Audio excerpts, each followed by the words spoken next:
Random House Audio presents The Predictioneer's Game, using the logic of brazen self-interest to see and shape the future, by Bueno de Mesquita. Introduction. King Leopold II, remembered today as Belgium's builder king, reigned from 1865 to 1909.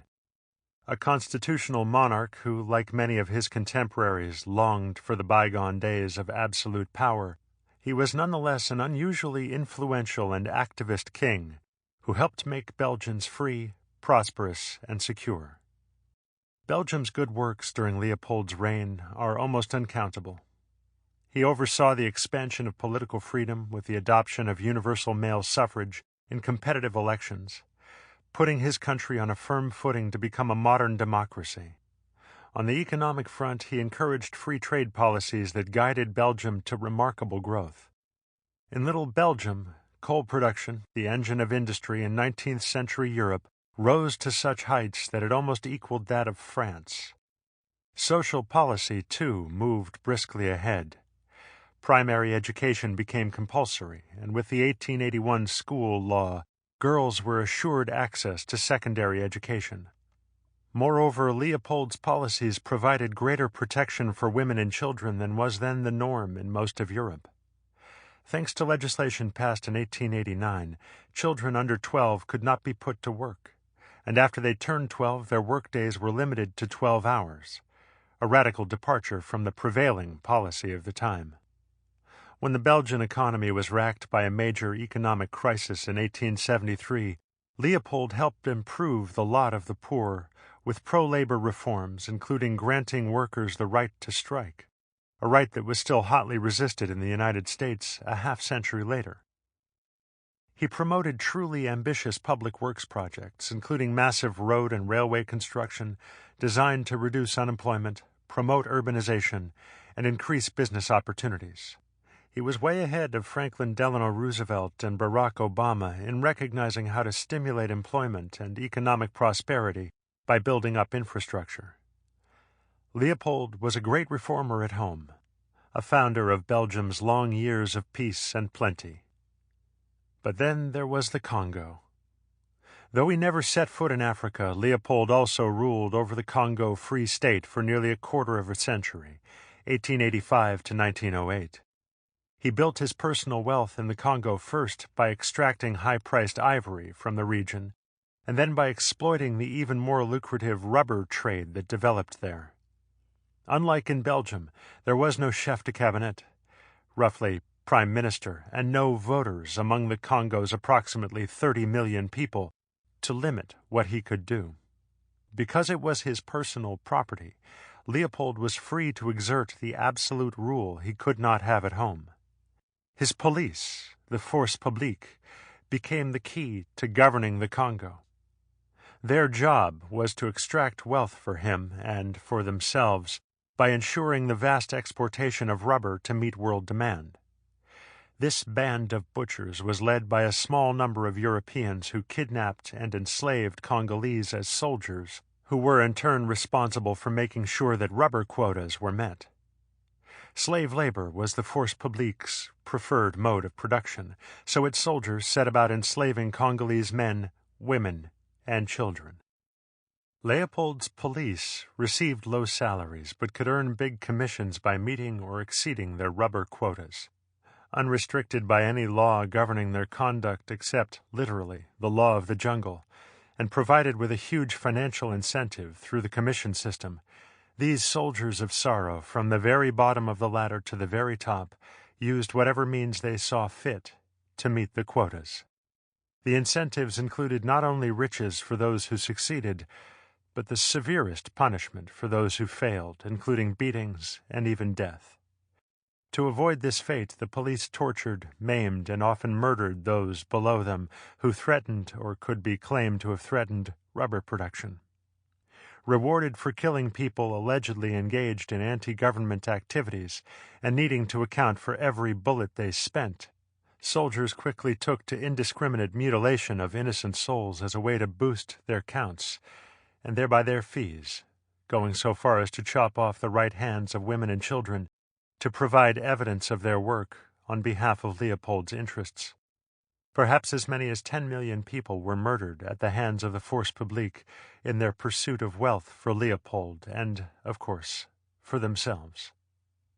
In contrast to Leopold's progressive policies in Belgium, virtually nothing was invested in improving conditions in the Congo. Roads were built only where they helped move rubber to market. Laws protecting women or children or workers' rights to strike were unheard of. Much as Leopold worried about protecting the security of his Belgian subjects, he worked to undermine the security of his Congolese subjects. Just about the only items exported to the Congo were weapons for the force publique, while vast riches flowed back to Europe. Indeed, it was this extraordinary imbalance in trade that eventually led to the revelation in Belgium that Leopold was growing rich through slavery, and much worse. In 1908, the evidence of atrocities reached such a level that they could no longer be denied, and Leopold, with great reluctance, surrendered his control over the Congo to the Belgian government. The ministers certainly did not rule it well, but compared to Leopold, they were a significant improvement. How could King Leopold II have ruled two places at the same time in such dramatically different manners?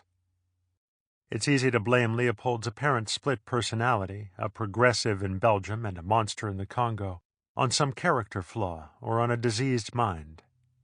It's also easy to explain away his horrible rule in the Congo as typical racist behavior. These explanations feel good, but they almost certainly cannot describe the big picture. After all, just think about Mobutu Sese Seko, the Congo's latter-day Leopold, the monster in a leopard-skin hat who ruled Zaire, largely what used to be the Congo Free State and is today the Democratic Republic of Congo, for more than 30 years, 1965 through 1997. During that time, he bankrupted his country, stole billions of dollars for himself, and murdered hundreds of thousands of Congolese. Surely we cannot blame Mobutu's murderous rule on racism. Was he crazy? Probably not. And besides, what are the odds that so many allegedly crazy people would rise to and then successfully cling to power for decades despite their awful rule? Leopold and Mobutu are far from unusual cases. Even today, the United Nations reports that people caught up in Sierra Leone's Diamond War have had their hands and feet cut off. Similar policies of mutilation, torture, and murder are reported in Zimbabwe and occurred in the genocide in Rwanda. And then we should not forget the Holocaust, or more recently, Cambodia's Pol Pot, who ordered the murder of millions of Cambodians for such crimes as wearing eyeglasses, proof that they were educated and therefore probably a threat to the regime. Such monstrous rulers are not a thing of the past. Murder and misery have been mainstays of long-lasting leaders throughout history, a fact that remains as true today as 100 or 1,000 years ago. It's nice to think that leaders who provide peace and plenty rule for long, happy years, beloved by the people, and content to do good for them day and night. But in fact, those who want to run a country for a long time are ill-advised to go around promoting peace and prosperity. Not that making people well off is inherently bad for leaders, it isn't. It's just that promoting corruption and misery is better. That was well understood by Leopold and Mobutu in the Congo, and is clearly understood today by the governments in places like North Korea, Zimbabwe, Turkmenistan, Chad, Syria. Sadly, the list goes on. It so happens that leaders who are really good at giving their people life, liberty, and happiness are overwhelmingly democratically elected and therefore face organized political competition. It also so happens that they are routinely thrown out after only a short time in office. It's true that Leopold ruled Belgium for 44 years, but he was a constitutional monarch who had to work within the constraints of the democratic system that governed Belgium if he was to remain in power. Yet in looking at modern democratic governments, we see that doing right by the people is no guarantee of political longevity. During Golda Meir's period as prime minister, Israel enjoyed a 9% average annual growth rate. She held office for just 4 years. Japan's Eisaku Sato presided over a 9.8% growth rate, surviving. Sample complete. Ready to continue?